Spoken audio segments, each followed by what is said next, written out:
3 মাস বন্ধ থাকার পর খুলে দেওয়া হয়েছে সুন্দরবন। ফলে পর্যটক, মৎস্যজীবী ও বনজীবীরা বন বিভাগের অনুমতি নিয়ে সুন্দরবনে যেতে পারছেন।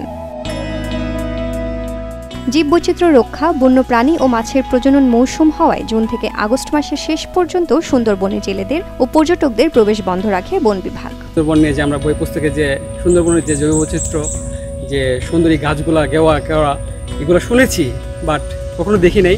প্রশংসা শুনেছি।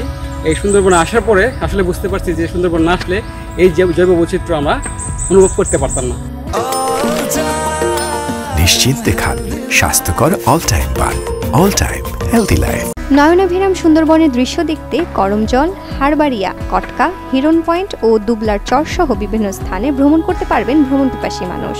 দাদার মুখে সুন্দরবনে অনেক সুন্দর যে বর্ণনা শুনছি, আজ নিজ চোখে দেখতেছি। আসলে সুন্দরবন আসলে সুন্দর, যেটা নয়নাভিরাম কল্পনার অতীত। প্রথম দিন থেকেই পর্যটকদের পদচারণায় মুখর সুন্দরবন। বন্যপ্রাণীদের এই অভয়ারণ্য সুরক্ষিত ও পরিষ্কার রাখতে সবাইকে আহ্বান জানান ঘুরতে আসা প্রকৃতিপ্রেমীরা। আসার পর দেখলাম যে কিছু জায়গায় যে প্লাস্টিকের বোতল, চিপসের প্যাকেট এগুলো ফেলে রাখছে। তো সবার প্রতি আমার এটা আহ্বান থাকবে, যারা এখানে আসবেন পরিবেশ নষ্ট করবেন না। বিশেষ করে চিপসের প্যাকেট, তারপর হচ্ছে প্লাস্টিকের বোতল, এগুলো সাথে করে নিয়ে যাবেন, কারণ এটা আমাদেরই সম্পদ। সো আমাদের রক্ষা করা এটা আমাদের দায়িত্ব। সুন্দরবনকে আরও আকর্ষণীয় করতে যোগ হয়েছে ওয়াচ টাওয়ার। কিছুদিনের মধ্যেই সেটি সকলের জন্য খুলে দেওয়া হবে।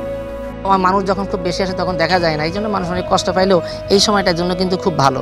আমরা আশা করবো যে পর্যটক যখন আসবে তখন আমরা বন্যপ্রাণী সহ আমাদের এখানকার যে হরিণ, কুমির, কচ্ছপ, বানর এগুলো আছে, এগুলোকে আমরা দেখাতে পারবো। এবং আমাদের ফুড ট্রেল সহ ভিতরে প্রায় 2 কিলোমিটার চলে গেছে। এই 2 কিলোমিটারের ভিতরে যে দৃশ্য সেগুলো দেখতে পাবেন।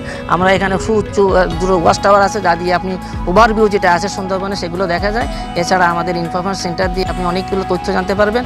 আর আমাদের উঠানামার জন্য যে সমস্ত পন্টন গ্যাংওয়ে আছে সেগুলোকে আমাদের নতুনভাবে সাজানো হয়েছে, যাতে মানুষ কোনো কষ্ট না পায়। এবং আমরা সার্বিকভাবে চেষ্টা করব যে আমাদের যে পর্যটক আসবে তাদের নিরাপত্তার জন্য যত কিছু করার দরকার আমরা ইনশাল্লাহ করব। বন বিভাগ বলছে, সুন্দরবনে বাংলাদেশ অংশে ছোট বড় মিলিয়ে 450টি নদী খাল রয়েছে। বনাঞ্চলের এই জলাভূমির মধ্যে অভয়ারণ্য ঘোষিত 30টি খাল এবং 25 ফুটের কম প্রশস্ত খালে সারা বছরই মাছ ধরা নিষিদ্ধ থাকে।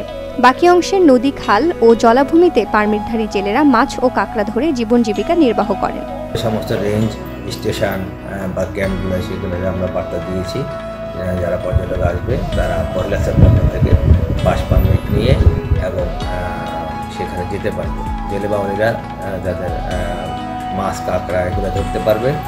আর পর্যটক যারা, তারা সুন্দরবনের যে অপার সৌন্দর্য সেটা অবলোকন করতে পারবে। সুন্দরবনে সম্পদ আহরণের জন্য 12,000 নৌকা ও ট্রলারকে বোর্ড লাইসেন্স সার্টিফিকেট দেওয়া হয়। এসব নৌযানের মাধ্যমে প্রতি বছর 1 থেকে 1.5 লাখ জেলে, বাওয়ালি ও মৌয়াল সুন্দরবনের সম্পদ আহরণ করেন।